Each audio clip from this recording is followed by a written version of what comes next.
Ganito ang kuwan mo, kamay mo, dakot mo ganyan. Yan. Yan. Sabog na ganyan. Okay, sabog mo.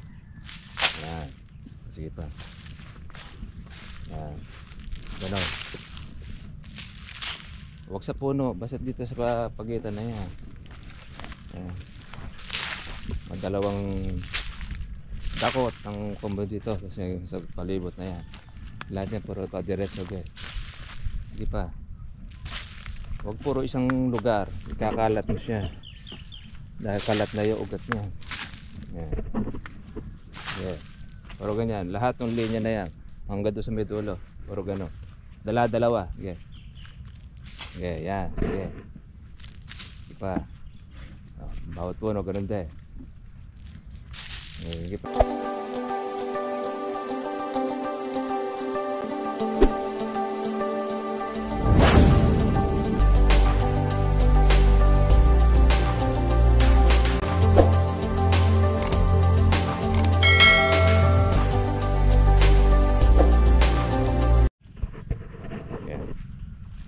Ganito ang kuwan mo, kamay mo, dakot mo ganyan. Yan. Yan. Sabog na ganyan. Okay, sabog mo. Yan. Sige pa. Yan. Ganon. Huwag sa puno, basta dito sa pagitan na yan. Yan. Madalawang dakot ang combo dito kasi sa palibot na yan. Lahat yan puro pa diretso guys. Sige pa. Huwag puro isang lugar, ikakalat mo siya dahil kalat na yung ugat niya. Yan. Yeah. Puro ganyan, lahat ng linya na yan hanggang doon sa may dulo, puro gano'n. Dala-dalawa. Okay. Okay, yan. Sige. Sige pa. Bawat puno gano'n din. Sige pa. Dagan mo pa. Lalakihan mo noong dakot mo. Okay. Yan. Sige. Sige, puro na yan. Okay. Doon sa may kabila doon. Okay, sad-sad mo yan. Puro ganon-ganon ha. Hanggang doon sa ubusin mo yan. Yung laman mo na hanggang doon sa may dulo. Yan, tuturuan na po natin yung ating anak para doon sa kanyang future. Kasi ipamamana mo natin sa kanya. Tayo ay edad-edad na. Hindi na kaya magtrabaho. At least alam na po niya yung kanya pong gagawin. Kaya yan ang maganda, kahit bata pa lang siya, karoon na rin siya ng experience sa pag-aalaga ng kalamansi.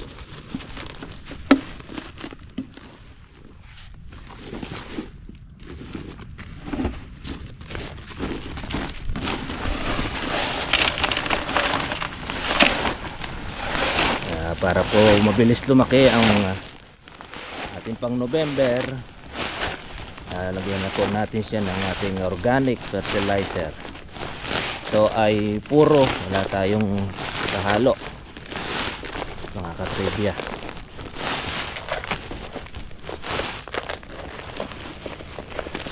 Para maglabas uli ng another na bulaklak. Although meron na rin po siyang bulaklak na iba na dati kailangan ay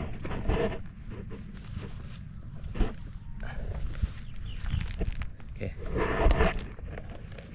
Happy farming po sa lahat ng ating mga kadribya. Sasabog tayo ulit ng ating pera, kaya yung ating napagbilan sa kanya rin natin siya ibibigay. Meron tayong bahagi, may bahagi din ng ating kalamansi. Yan ang importante. Kaya hindi natin siya kailangan na sosolohin yung ating kita. Kaya kailangan natin pakainin din na nagbibigay rin sa atin.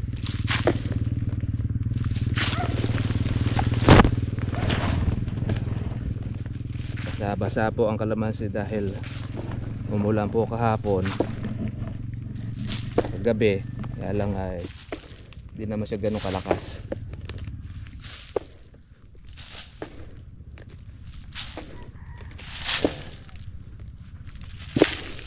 Lalagay natin ang abono.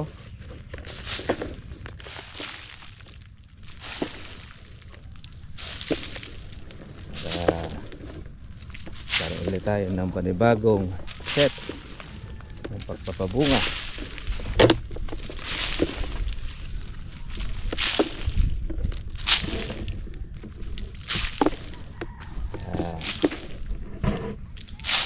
Masarap mag-alaga ng kalamansi. Mapababa, mahal ang presyo. Continuous natin dapat na nilalagyan ng ating abono.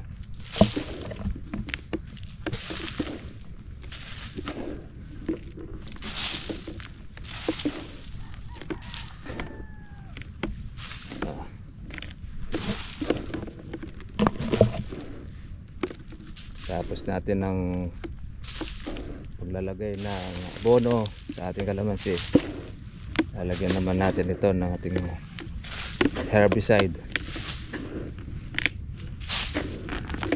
Ito ay mag-i-spray ng pang herbicide naman.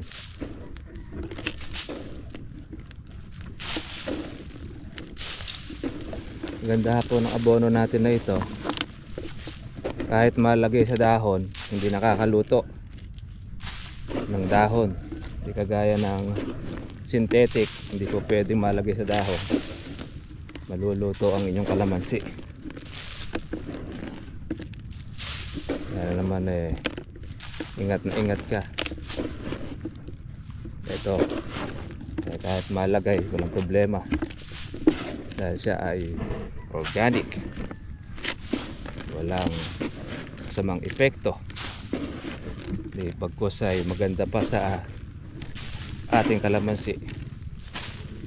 Tunayan ay hiyang ito. Naubos mo?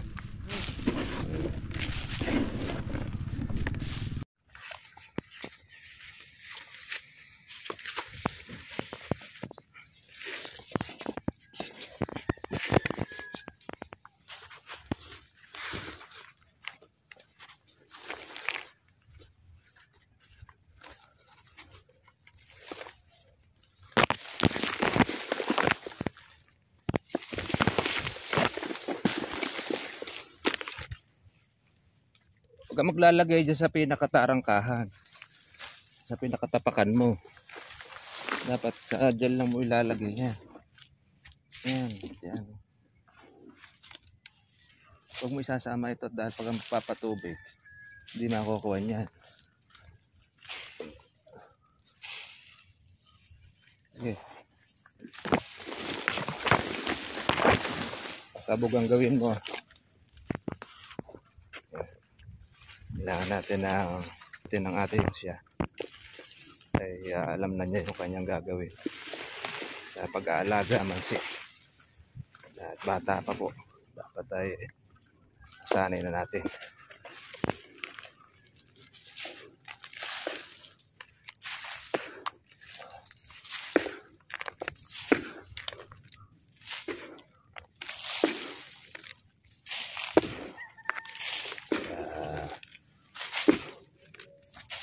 Alaga tayo dahil nagbibigay ng bunga, nagiging maganda ang pinapakita sa atin ang performance ng ating tabang ginagamit, kaya hindi tayo magpapalit. Yan ang hiyang sa kanya, yan ang ating laging ginagamit. Katunayan yan, maraming mga tayo ng bulate sa ilalim ng ating kalamansi. Sabihin, healthy ang lupa. Ating lalagyan ng ating puno.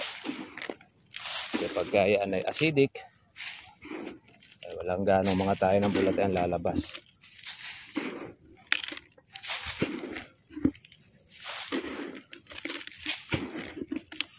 Ito ang medyo gubat din kailangan na natin ng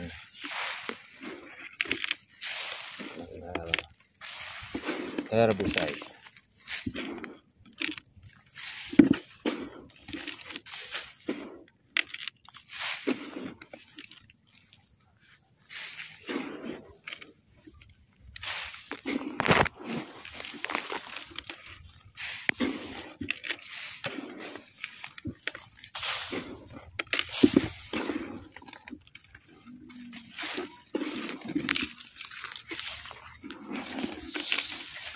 Spray tayo ulit.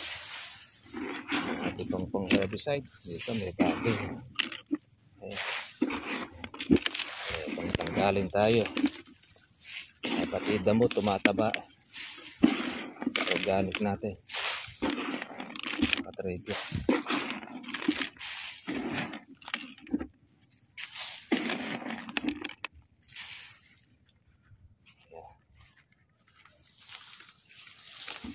Araw yan naman ang ating haharapin, ang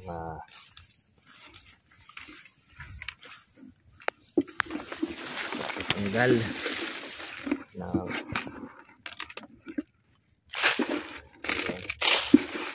naman saging na kublihan.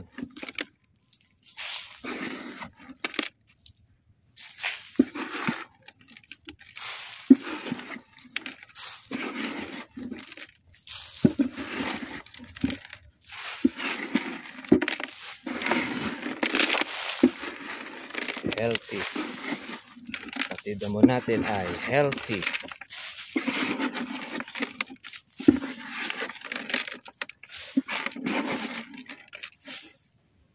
Oops. Atin ang tuyo.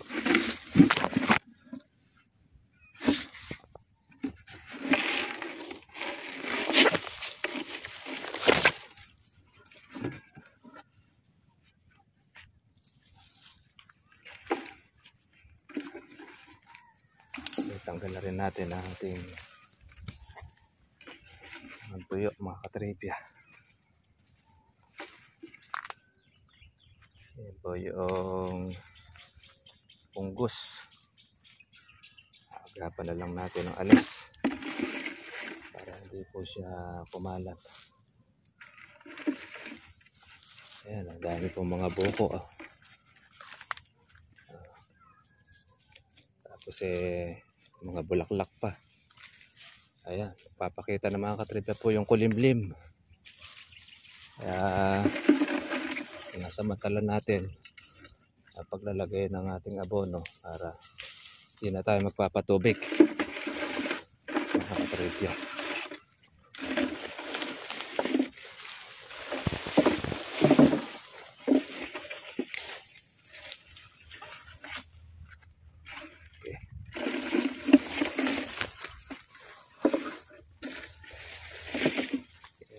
Pitas agad po ang ating pitas para meron po tayong pangsunod pang November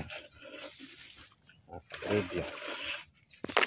Kaya masarap mag-alaga at yung ating inaalagaan nakikita natin may bunga, saka maganda po ang presyo, lalo tayong ginaganahan. Kaya kahit mamura kaganahan pa rin, lang iba pa rin siyempre kapag pumataas ang presyo, may dating nakatalik. No, okay ka lang.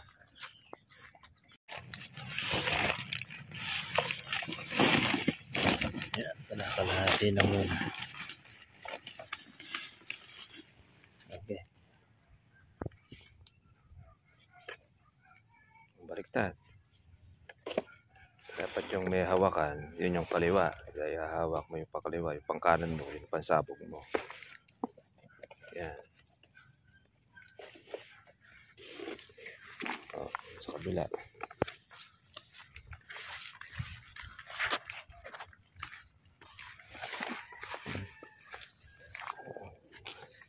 Dati yan. Paghawik, hindi wag pag ano. Pag ganun. Yan. Ayan, hindi, asog ka. Kabilaan. Pag ano, JB, ganun rin. Ganyan ka. Oh. Pag ano, hindi po pag ano. Ayan, pag ano. Okay, sabog. Kaya pinakamadaling trabaho yun ay pagsasabog ng abono. Okay. Dala-dalawa bawat puno. Okay. Kabilaan naman yan. Huwag kang papat lang sa mga kawan. Okay. Sasabog mo ang sabog. Pa, dagdagan mo pa.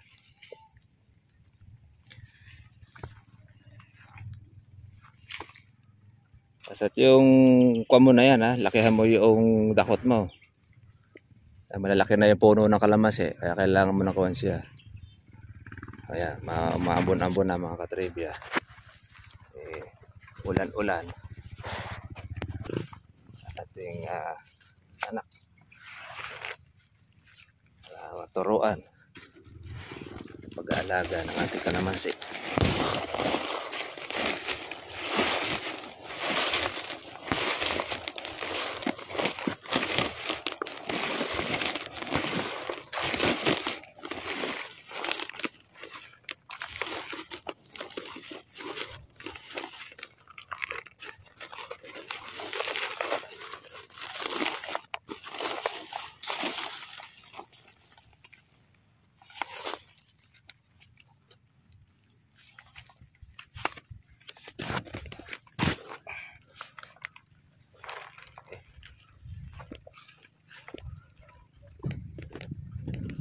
Lagay ating pataba.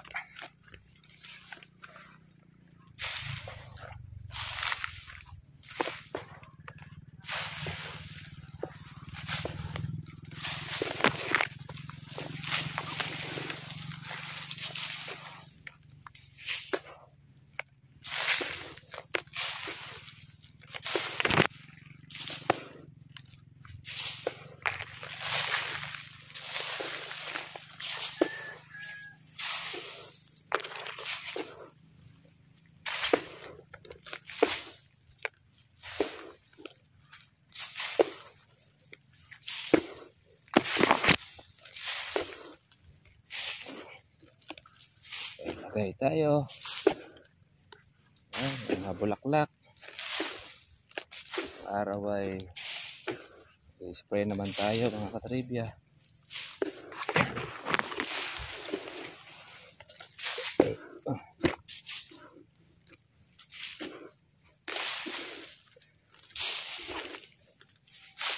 Spray ng kalamansi. Maganda po ang latag ng dahon ng ating kalamansi mga kaparmas. Labong. Magandang pamungahin.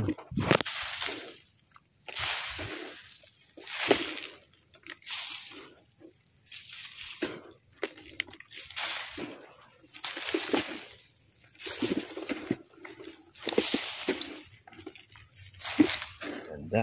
Ulan-ulan.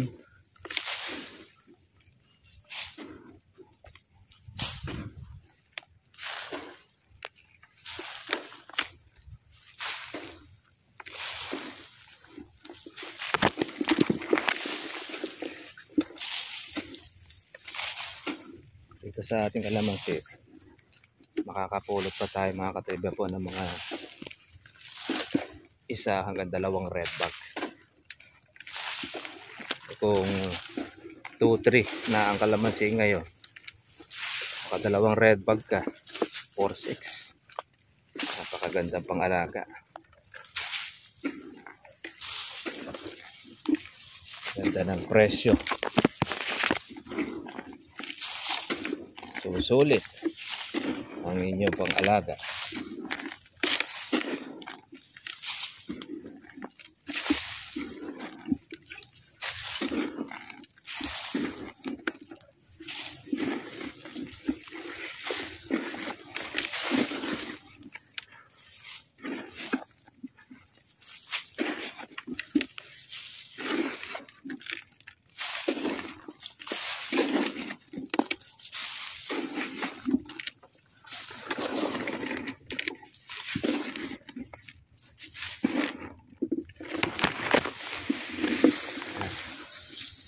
ating mga gaholin. Mabilis ngayon lalaki yan. Once na yan ay maulan ng malakas, kumain ng pataba.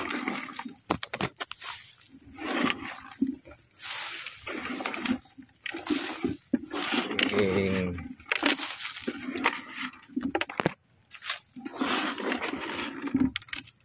healthy ating kalamansi.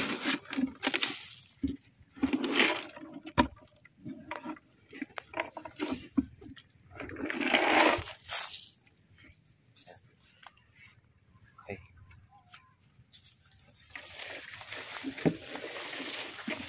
At dalawang kutsara natin na ilalagay mo. Ganyan, tataktak mo na lang. Okay.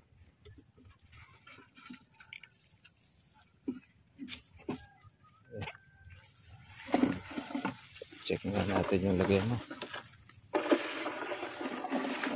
Medyo matipid ka sa pataba. Dagdagan na lang natin to. Yan naman ay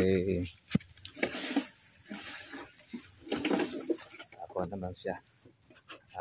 Aralan pa. Hanggang siyempre sa umpisa hindi pa mape-perfect. Hindi pa magagamay. Kapag magtagal, lagi na niyang magagawa ito. Siya na pa pwede natin yung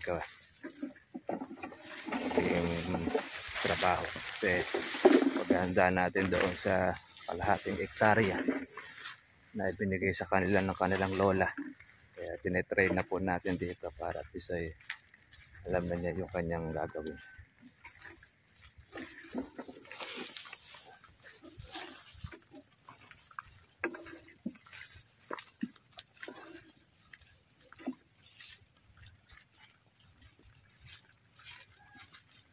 Diyan natin ito na maglalagay, babasa na lang tayo. Ay yung ating pang-apat na sako. Tapos na natin. Ano masasabi mo sa paglalagay ng abono? Mahirap. Yung assign sa farmer, talagang mahirap. Kaya kailangan pagbutihan mo pag-aaral mo, umayos ka para at least mayroon kang marating pagdating ng panahon. Pero yan, training yan para at least ma-experience mo paano kumita ng salapi ng pera sa pinagpagala ng galing sa iyong pawis. Hindi magbubunga ang kalamansi ng pagdaka na lang na nandyan na yung bunga. Pinaghihirapan yan. Kaya bago mabili yung pataba na yan, ay talagang katakot-takot na hirap yan para makabili ka niyan, mga katribya. Kaya sakto-sakto, umulan, shower rain. At meron pa po tayong 3 sako pa na isasabog po dito. 7 kasi ilalagay natin dito sa 700 puno na kalamansi natin sa organic. Ito puro wala na po tayong hinalo. Kuwaran nun. Lagi siyang nakaantabay dyan. Mula ng malakas, nandyan lang po siya. Kagandahan po kasi natin ng organic, mga katribya, ay talagang sinusuplayan niya. Matataba ang mga bulaklak, matataba rin po yung mga bunga po natin. Hindi po naiiwasan po niya yung paglalagas o yung paglalaglag po ng dahon, tsaka yung paglalagas po ng mga bunga, tsaka po ng bulaklak. Malalagas man po yung dahon, yun yung mga tinamaan po ng fungus. Yun naman po yung naagapan po nating maalis. Paano po mga katribya? God bless po sa inyo lahat. Kita na po tayo po bukas para susunod po natin pong vlog. At yun din naman po doon sa mga nasalanta po ng bagyo. Huwag na po lahat tayo po mga katribya kung lumabas po ng bahay. Lalo kung di naman po kinakailangan. Lalo pagka po yung bumabaha. Stay safe po tayo sa ating pong pamilya, sa ating pong sambahayan. At syempre naman, kailangan yung evacuation center, yung binabaha. Sumunod po tayo doon po sa gobyerno para mailagay tayo doon sa maayos na kalagayan. Sige mga katribya, God bless inyo lahat. Bye-bye. Bye.